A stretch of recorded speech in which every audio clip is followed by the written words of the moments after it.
Hello and welcome back for another video. In today's video, I promised a viewer that I would share my opinion on two different language programs.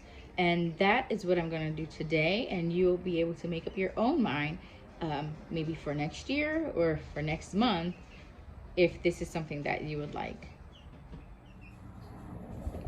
Okay, so today I'm going to do a review and just show you all the differences, my opinion, share with you all my opinion on the first language lessons for the well-trained mind and primary lessons. So I'll start with the primary lessons. Primary lessons for the well-trained mind is more of a thinner book. And then as you go up in levels, you see the books get thicker. And they're full workbooks, softbacks. Now, within the second level here,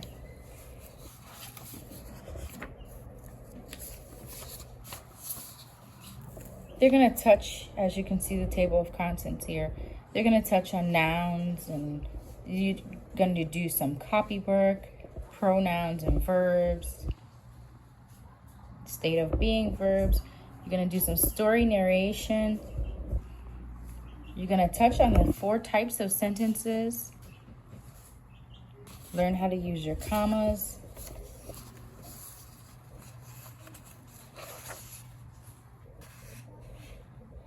All your punctuation marks and contractions. Adverbs. You're going to learn how to use quotation marks. And as you can see, it goes on. You will learn, your student will learn prepositions, and you will have some poems to study and memorize. And as you can see, there are 100 lessons here. Now, when you go in further, they're going to show you how to use this book and the method and approach that works best.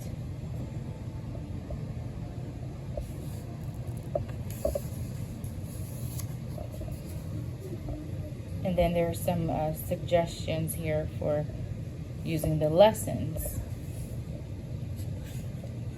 And they'll touch on everything from the picture narration to the grammar, copy work, dictation. They really do touch on a lot here. So here's what I at one time needed.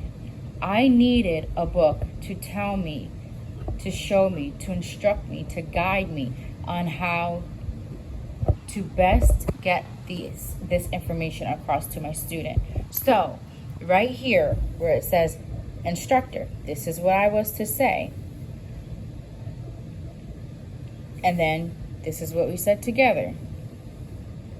And then this is what I said.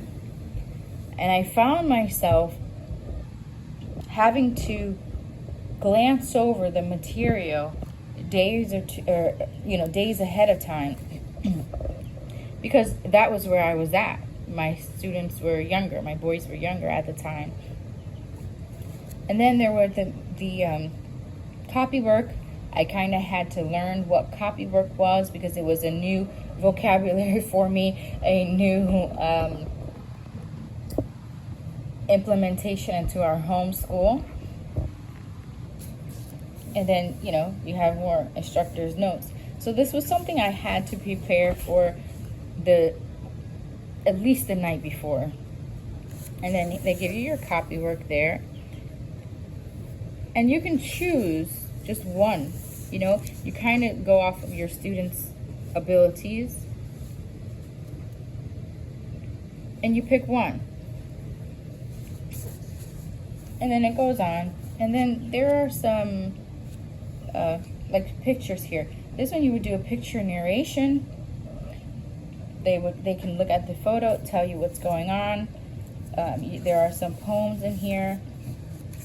Now, depending at this stage, handwriting and spelling may not be their strong suit. So a lot of the picture narration you as the instructor would have to write down for the student.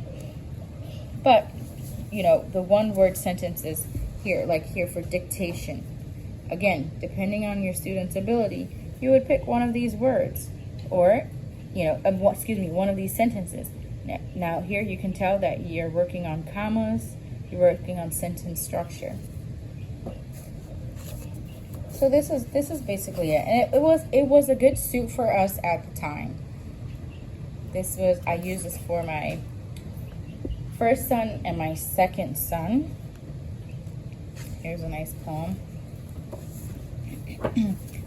Then when you get further into this book, I will not open it because that has my son's work in it. I had to pull it out of storage, off the shelf, to be able to show you all just at least the thickness of it.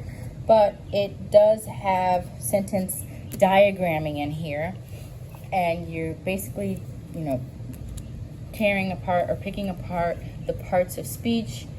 But if you saw my previous video, there's a great game that I have. I'll link it in the description box so that you can check that out, where there's a game where they actually can form the sentence themselves, and they start to visualize and get an understanding of the parts of speech. So I found after a while this book not to be as useful for us. And how I came across this program here, the language lessons, was when I purchased the packet from My Father's World. This is what they were recommending for language at the time. And I purchased it, and I enjoy it. The kids and I enjoy it. And I'm going to show you a few things about this one. So as you can see, first of all, it is much thinner. This is something that you can grab and go. You know, you can put it in your backpack, put it in your purse, and you can take it with you. So here, again, suggestions to the teacher, and right away you've got your table of contents. Now, as you can see, I have markings here. So I start this book around 2nd grade, and as the lessons go on, you see again that I say, okay, around January, December, we should be somewhere around here. And then for the new school year, we'll start here for 3rd grade. So I use this book for 2 years.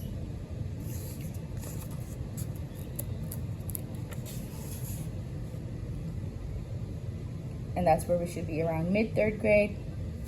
And then here's the end of the year. So I want you to notice something. From the beginning to here, it is about 80 lessons. So the other book, First Language Lessons, that one had about 100 lessons. So this is not bad. You're still within range. And then you go from about 80 lessons to about 160 or so, 64. So it's equivalent, I would say, to this. Okay, another thing, let's see, you're doing your picture lessons, you're doing copy work and dictation, you are doing your poems, you do have composition in here as well.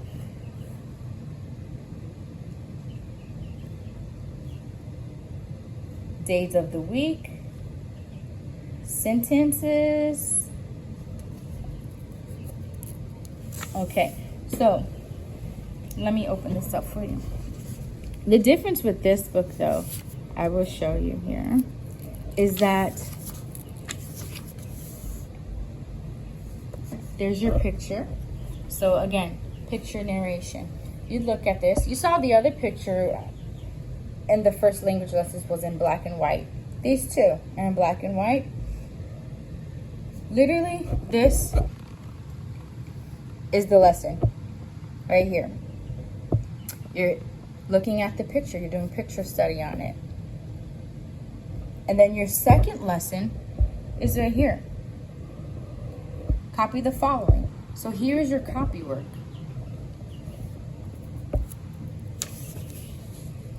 And that's it right there.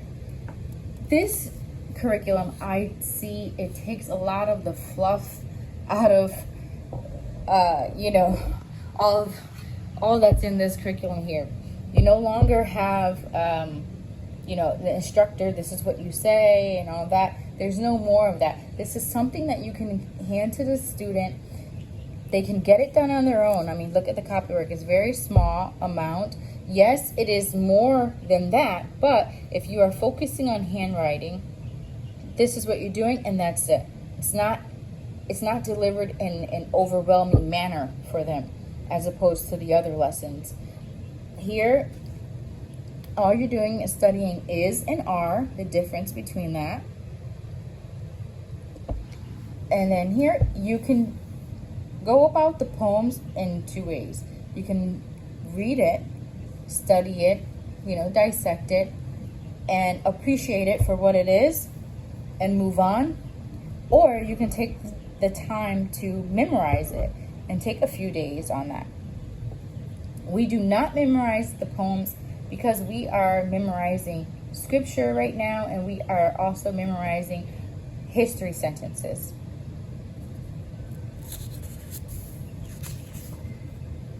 But then you have an observation lesson. You've got dictation. Another memorization. You see how they kind of come back to back? This is another reason why we do not memorize them, but we can definitely appreciate them for what they are. And lesson 8, you're copying these sentences, filling in the blanks. Dictation. Oh, and then there's an oral lesson here. And a picture lesson. You have observation lesson, and then you have a composition lesson. Write an answer to the first 6 questions about the cat in lesson 12. So here, after we were just, you know, observing, now on the next lesson, we're going to go back and we're going to write about it. And then you have conversation. Again, just discussing. Sitting down, you know, I mean, can you just picture like cozy on the sofa with the blanket, and it's just you and the child, and my kids, they definitely like to sit on my lap when I'm reading to them. And so it just makes for like a more cozier learning experience on both the instructor as well as the student. And my kids actually appreciate this. And I think it's, yes, they actually do not have to write, but also just making that bonding that much more tighter between them and myself. So that's what this looks like. And again, I told you, I use this for 2nd grade and 3rd grade. And the lessons are just small chunks, bite-sized pieces, without all the fluff. Like, I just feel like slow and steady wins the race, you know? Okay, so let me just show you here. I'll just show you how the guide looks now.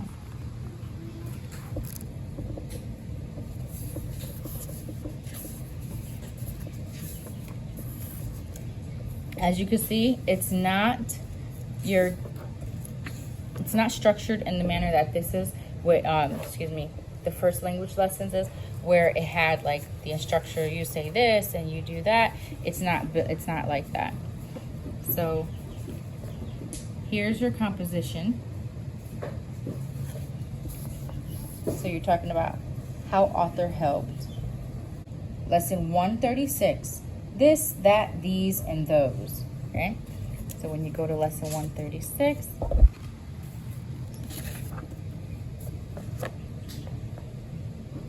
there you go. Right there.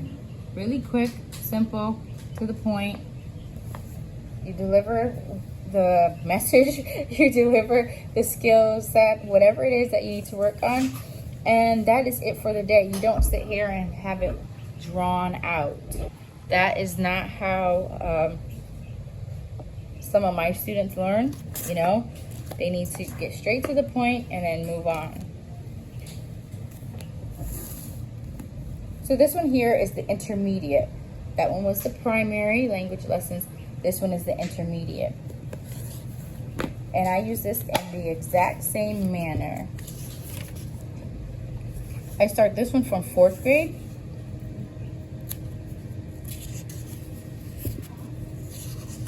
And then part 2, you start in 5th grade. And again, look, lesson 1 straight to 100. This one is lesson 101.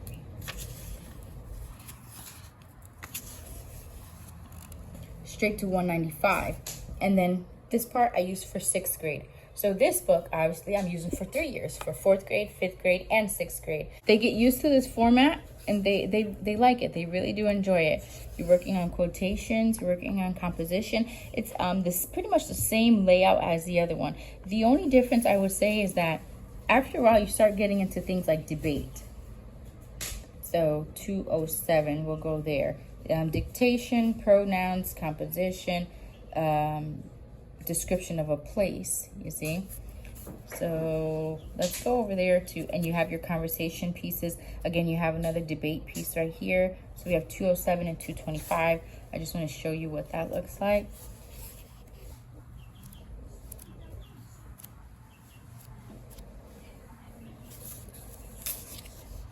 This is a dictation piece on transportation. Okay, here's your debate.